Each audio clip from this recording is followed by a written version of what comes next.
Tepuk pramuka.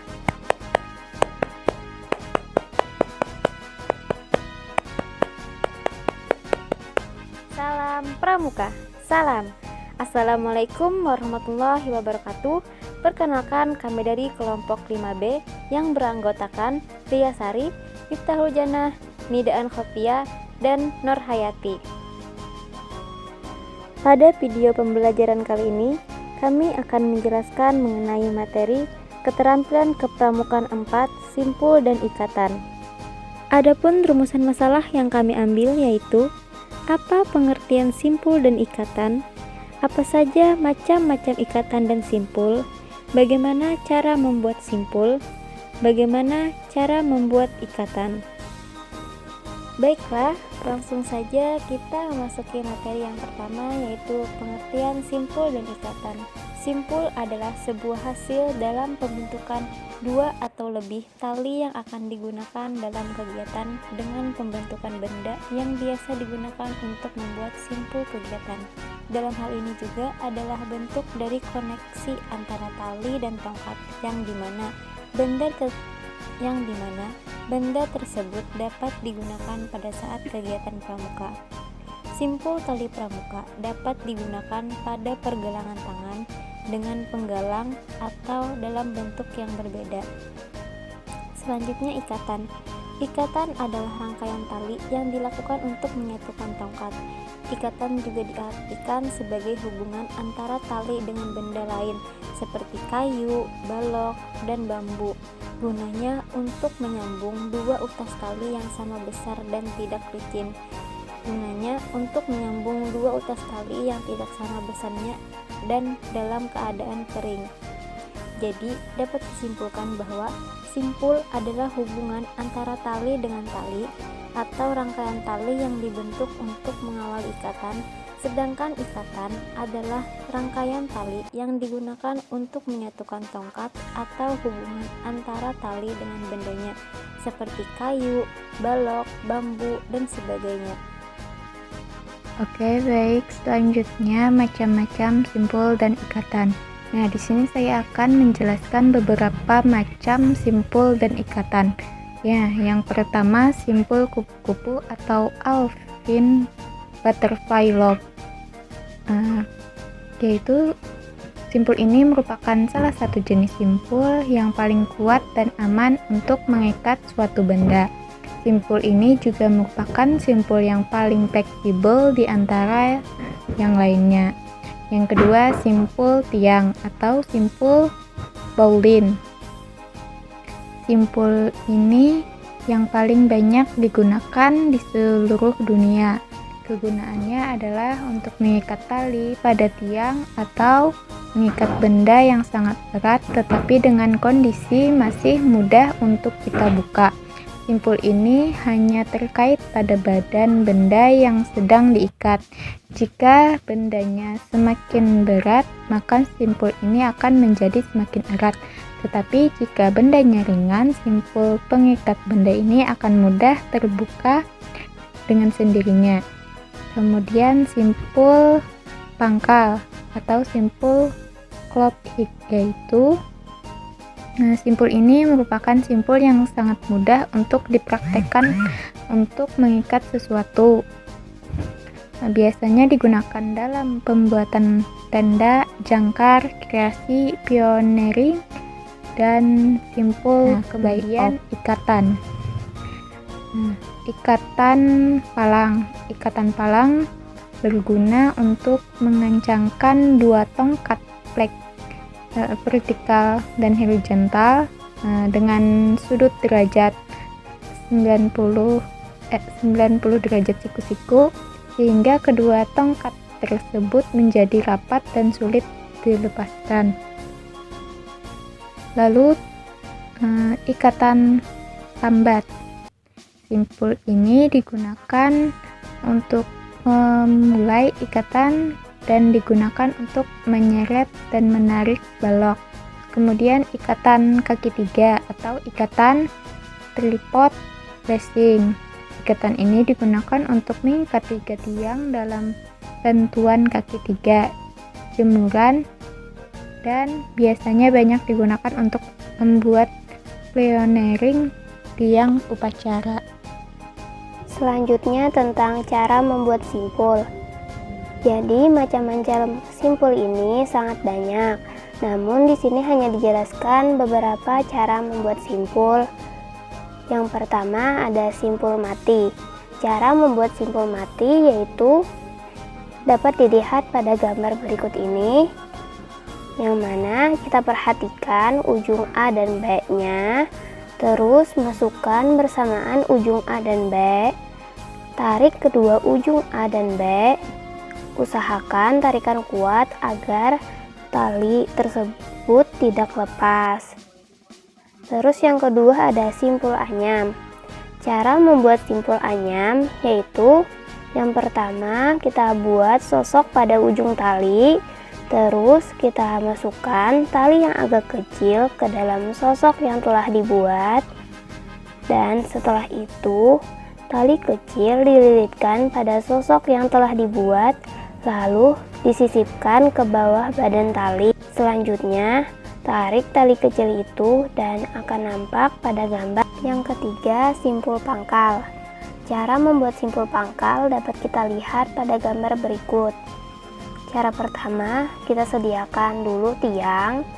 Setelah itu kita lilitkan tali ke tiang tersebut seperti pada gambar. Setelah tali dililitkan, perhatikan ujung tali yang ditandai dengan huruf A dan B.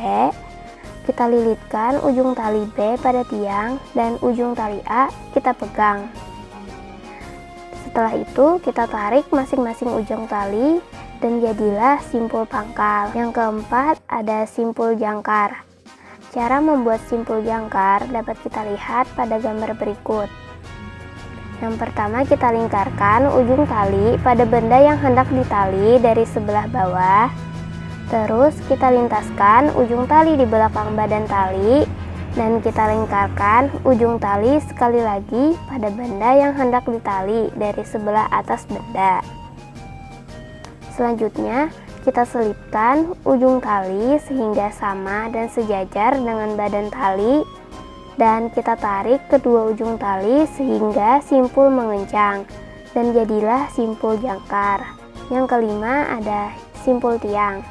Cara membuat simpul tiang sebagai berikut. Yang pertama kita buat sebuah sosok pada tali dan kita masukkan ujung tali A ke dalam sosok itu, dapat dilihat pada gambar. Setelah itu kita belitkan ujung tali A kepada A dan masukkanlah ke dalam sosok itu menurut panah. Jika terjadi kesalahan pada cara memasukkan ke dalam sosok itu, maka simpul tidak akan jadi. Dan yang keenam ada simpul tambat. Cara membuat simpul tambat dapat kita lihat pada gambar berikut. Di sana pada gambar pertama, kita perhatikan permulaan pembuatan tali. Setelah itu, pada gambar kedua, ujung B kita belitkan beberapa kali pada badan tali. Dan pada gambar 3, kita tarik tali yang A dan kemudian simpul yang telah jadi kita tekan agar lebih kuat. Memasuki materi yang terakhir, yaitu cara membuat macam ikatan sebagai berikut. Ada beberapa cara yang saya ambil di antaranya, yaitu yang pertama, ikatan palang. Ikatan palang berfungsi untuk menautkan dua tongkat atau kayu yang posisinya saling tegak lurus. Berikut langkah-langkahnya. Yang pertama, buatlah simpul pangkal di salah satu tongkat. Belitkan sisi utas tali yang pendek ke utas tali yang panjang. Yang kedua, belitkan tali sedemikian rupa, atau bisa dilihat pada gambar B dan C. Pada kedua tongkat, bagian atas, jejerkan lilitan tali kedua di sebelah dalam lilitan tali ke sebelah dalam lilitan kedua. Demikian selanjutnya. Yang ketiga, setelah sekitar 4 lilitan atau sesuai kebutuhan, ganti arah putaran tali dan lilitkan di antara dua tongkat bisa dilihat pada gambar C dan D. Yang keempat, akhir ikatan dengan simpul pangkal di tongkat yang berbeda dengan yang di simpul pangkal pada pertama ikatan. Bisa dilihat pada gambar E dan F. Yang kedua, ikatan silang. Ikatan silang berfungsi untuk menautkan dua buah tongkat atau kayu yang posisinya bersilangan. Berikut langkah-langkahnya. Yang pertama, buatlah simpul tambat di persilangan kedua tongkat. Yang kedua, belitkan tali antara sudut samping sebanyak 4 kali atau lebih sesuai kebutuhan. Yang ketiga, ganti belitkan tali antara sudut atas bawah sebanyak 4 kali atau lebih sesuai kebutuhan. Yang keempat, akhir ikatan silang dengan membuat simpul pangkal di salah satu kayu atau tongkat. Yang ketiga, ikatan canggah. Ikatan canggah digunakan untuk menyambung dua buah tongkat secara lurus. Penggunaan ikatan canggah seperti untuk membuat tiang bendera dengan sambungan tongkat. Berikut langkah-langkahnya. Yang pertama, buatlah sosok di antara dua tongkat yang disambung. Yang kedua, utas tali yang panjang dililitkan mengitari kedua tongkat. Lilit sehingga bagian akhir bersambung. Yang ketiga, masukkan utas tali ke dalam sosok yang dibuat pada langkah pertama tadi, masuk ke dalam lilitan. Bisa dilihat pada gambar kedua. Yang keempat, tarik ujung tali sehingga sosok masuk ke dalam lilitan. Bisa dilihat lagi pada gambar kedua. Yang kelima, utas tali yang di bawah simpul dengan simpul pangkal. Yang keempat, ikatan kaki 3. Ikatan kaki 3 digunakan untuk menggabungkan 3 buah kayu atau tongkat dengan posisi saling lurus atau untuk membentuk kaki 3. Berikut langkah-langkahnya. Yang pertama, susun tongkat secara sejajar. Yang kedua, buatlah simpul pangkal di salah satu tongkat terluar. Yang ketiga, belitkan tali membentuk anyaman pada ketiga tongkat, atau bisa dilihat pada gambar 3 dan 4. Yang keempat, belitkan tali secara menyilang, mengikat anyaman antara tongkat pertama dan kedua, atau bisa dilihat pada gambar 5 dan 6. Yang kelima, lakukan hal-hal serupa antara tongkat kedua dan ketiga, atau pada gambar 7 dan 8. Yang keenam, buatlah simpul anyam di tongkat terluar, atau yang berada tongkat dengan simpul anyam pertama. Sekian video pembelajaran dari kami. Mohon maaf apabila ada salah-salah kata dari kami. Akhirul kalam. Assalamualaikum warahmatullahi wabarakatuh.